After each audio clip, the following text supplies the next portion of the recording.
唔好意思啊，CCTV 打電話落嚟啦，見到係咪唔覺意擺咗啲嘢食落個台度？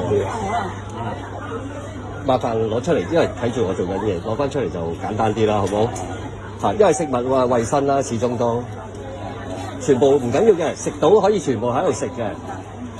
嚇，同埋咁大袋嗰啲攞埋出嚟，嗰啲唔係，嗰啲牛肉應該係我哋公司嘅，唔好意思啊。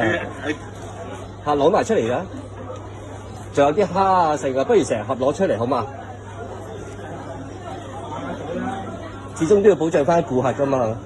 食幾多唔緊要嘅，我哋大把時間，但係就唔可以攞走嘅，因為將貼晒出嚟㗎啦。麻煩晒，咁咪攞咯。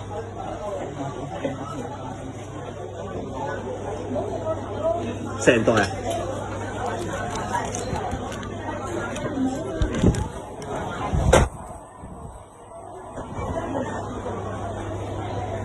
生熟嘅，唔好意思啊。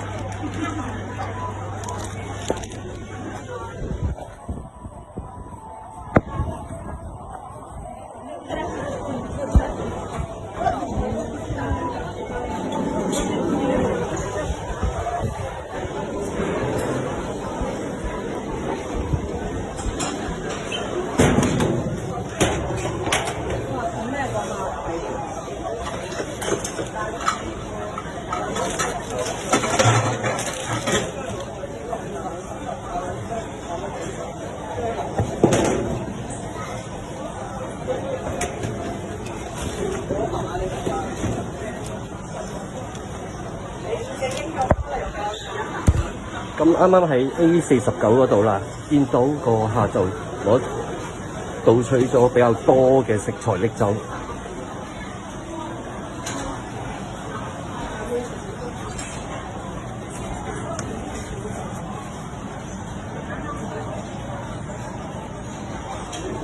記得點讚關注哦。